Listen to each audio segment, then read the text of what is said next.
And now I'm very happy to share the microphone with Dor, who has a very interesting story to tell as a former refugee himself and the important work that he has done going forward. So Dor, I'm happy to let you take the floor now. Thank you.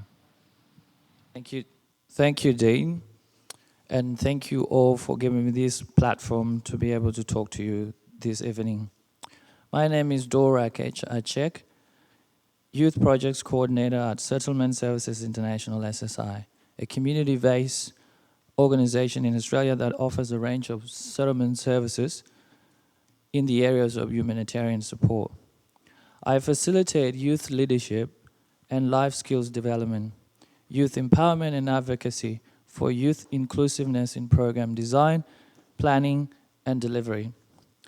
Exactly 14 years ago, or maybe 2 years on top, at Kakuma refugee camp in Kenya, I was lying under a small tree, waiting to die from chronic malaria, yellow fever, and chronic typhoid. That day, Kakuma was under attack by local bandits randomly shooting at refugees. I had thought this was my day to die.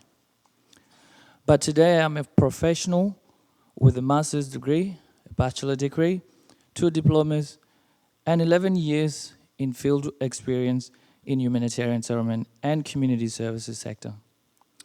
All of this won't have been possible if I did not undertake some form of education in the refugee camp, and largely so if I wasn't resettled in Australia.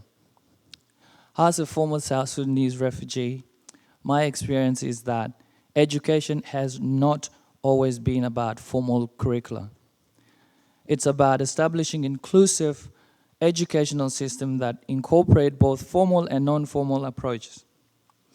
My education was built on numerous non-conventional educational activities, such as Scout Leadership Program, Youth Drama Club and Sunday School activities, child rights advocacy representation, sport and debating activities, and other youth leadership programs. Similarly, Fuji School Mission in Malaysia has yielded success from such approach by providing refugee students an education through engagement in a range of non-formal activities such as Youth Coach Project, youth volunteer opportunities where young people build solar lights for host communities, experiential learning where students enjoy hands-on lab visits, peer-to-peer online course, and on-campus experience. Additionally, successful educational programs depend on creating conducive economic, political, and socio-cultural environments where both girls and boys can participate equally. I believe vulnerable communities should lead educational programs to allow for such protection needs to be realized. As Asia Pacific Refugee Right Youth Working Group Chair and the Chair of Youth and Adolescents in Emergency Advocacy Group, many of our members deliver many community-led initiatives, such as those of Cisarua and Roshan Learning Centers in Indonesia. These are community-led multilingual initiatives providing learning experiences for children and youth while also empowering parents and other adults through evening classes or other practical and enriching activities like counseling, health clinics, or job search and computer skills.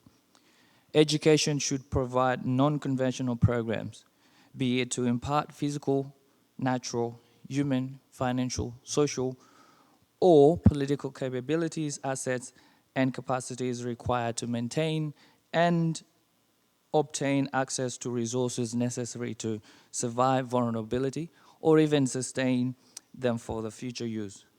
This approach requires necessary, strong, and effective cross-sectoral partnerships to create conducive learning environments for vulnerable groups such as girls, and also targeted inclusive participatory program design. Education must move beyond formal curricula, but also acknowledge the importance and utilization of their skills achieved through such means. And I thank you for listening. Thank you very much, Dor, and for also raising this important point that education covers the whole spectrum, from early childhood to higher education and emergencies. And I think this is really essential to what I'm hearing today when we talk about reaching these aspirations, that we think about all aspects of education.